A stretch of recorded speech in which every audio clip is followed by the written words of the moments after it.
फिर गांव आई बहू। हाय रे, वो कल मुही फिर आने वाली है। मैं तो नहीं चाहती कि वो यहाँ आए। अरे तुम्हारे इकलौते बेटे की बीवी है, बहू है तुम्हारी, कोई बेगाना नहीं कि तुम नहीं चाहती कि वो घर ना आए। अरे उसका घर है ये। हाँ है तो, लेकिन याद है ना पिछली बार एक ही दिन के लिए आई थी, गांव की शक्ल ही बदल कर चली गई। इस बार न जाने क्या क्या करेगी। कलावती अपनी बहू रमा के गांव आने से परेशान थी। अरे शहर की लड़की है, गांव आकर क्या कमाल करती है देखिए। रमा रेलवे स्टेशन पर। हाय रे, गांव की जमीन पर पैर रखते ही गोबर की बदबू आने लगी है। कैसी बात कर रही हो? इसी महक को सूंघ सूंघ कर तो मैं बड़ा हुआ हूँ। हाँ, तभी तुम्हारे परफ्यूम का खर्चा इतना ज्यादा है। पति को रमा की बात बिल्कुल अच्छी नहीं लगती।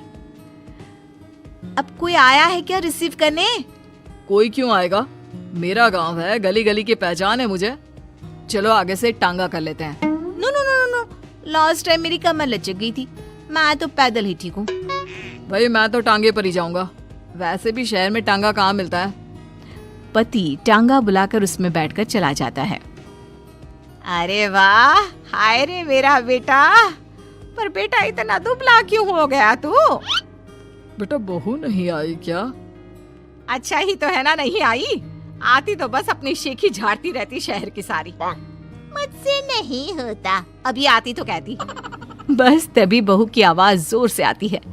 हाय रे, मेरे पैरों में मज्जी लग गई है।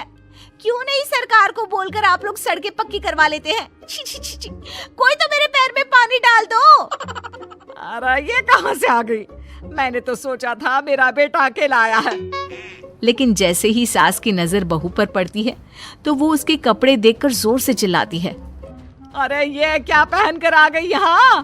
पता भी है कि कहाँ है वो? अरे कैसी लड़की है, बेटा शहर ही छोड़ देता इसे तो। हाँ हाँ, मुझे भी शौक नहीं है इस मिट्टी में पैर मारने का।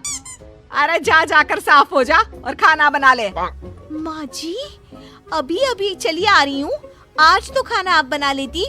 हाय रे, मैं बना लेती? कहीं की महारानी है क्या तू?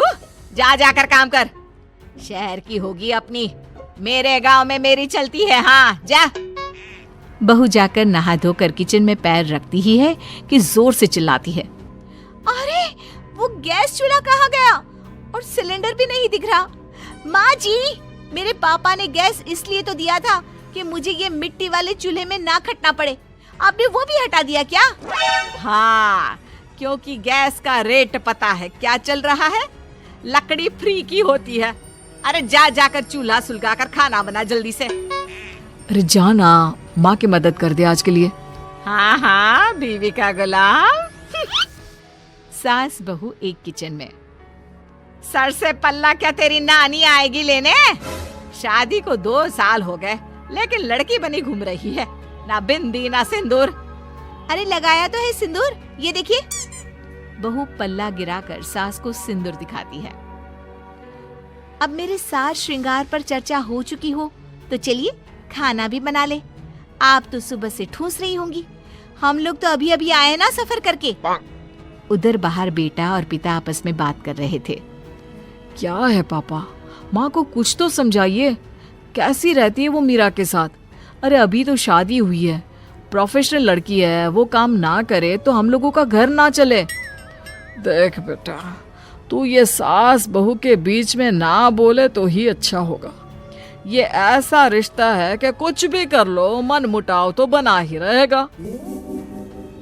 वो तो है पापा, लेकिन चलिए देखते हैं। शाम को मीरा स्कर्ट पहन कर आती है। हे सासू माँ, मैं जरा बाहर जा रही हूँ। पास में वो जो मौसी रहती है ना, जो शहर से आई थी अपने पति के इलाज के लिए, उन्होंने घर बुलाया है। कौन, वो विमला मौसी? अरे ना ना, उनके घर ना जाना, उनके घर मौसाजी नहीं रहे हैं, 2 हफ्ते पहले ही देहांत हो गया उनका। ऊपर से तू ये फराक पहन कर चली जाएगी। अरे ना बाबा ना। ओहो, फिर तो जाना ही चाहिए, आप भी चलिए ना। ना ना, तेरे जैसे कार्टून के साथ तो मैं कहीं ना जाऊं।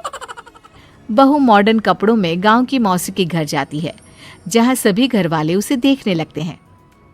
अरे ये क्या हो गया, कौन आया है जो सारे ऐसे देख रहा है? माँ, कोई कबूतरी सी लग रही है, देख तो। मौसी के सामने बहू को देखकर वो उसे पकड़कर रोने लगती है। हाय रे बहू, क्या बताए, तेरे मौसा जी नहीं रहे। शहर में तेरे घर पर रहकर मैंने उनका इलाज करवाया, लेकिन मैं बचा नहीं पाई उनको। देखिए मौसी, जो होना था वो तो हो गया, लेकिन अब कैसे चलेगा घर? तभी एक सरकारी आदमी उनके घर आता है। ये विमला देवी कौन है? मैं ही हूँ। कौन है, कहाँ से आए हैं आप? मैं आपके पति के दफ्तर से आया हूँ। ये कागज में आपके साइन लेने हैं, जरा जल्दी कर दीजिए। विमला मौसी जैसे ही साइन करने जाती है, बहू रोक लेती है। रुकिए मौसी, कभी भी आंख बंद करके साइन नहीं करना चाहिए। देखिए तो क्या लिखा है पेपर में।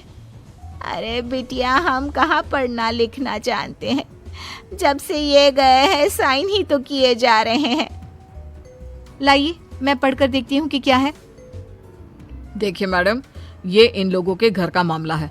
आप ना ही बोले तो ठीक है, इसमें कोई गलत बात थोड़ी ना लिखी है। अरे हम चोर नहीं, सरकारी लोग हैं। जाने दे बहू, कुछ गलत नहीं होगा। अरे पर पेपर पढ़ने में कितना वक्त लगता है, और अगर कुछ गलत नहीं है तो आपको परेशानी क्या है? बहू पेपर छीन कर पढ़ लेती है और फिर, मौसी, इस पे साफ साफ लिखा है कि मौसा जी की जो नौकरी थी, जो आपके बड़े बेटे को मिलनी है, उसे आप अपनी खुशी से इस आदमी को देने को तैयार हैं। हाय रे, ये तो अनर्थ हो रहा था। अब ये जाएगा पुलिस के हवाले। पुलिस आदमी को ले जाती है। तब तक घर के बाहर भीड़ लग जाती है। सास, ससुर और पति भी वहां आ जाते हैं। मुझे तो लग रहा है कि बहू शहर से गांव जैसे मेरे लिए ही आई है। अरे भला हो बच्ची का जो मेरा घर बर्बाद होने से बचा लिया। कमला दीदी, भगवान ऐसी बहू सबको दे। अरे और क्या, इसीलिए तो मैंने पढ़ी लिखी बहू चुनी अपने बेटे के लिए। चूल्हा चौका तो सभी कर लेते हैं, लेकिन उसके साथ ही लड़की का पढ़ा लिखा होना बहुत जरूरी है।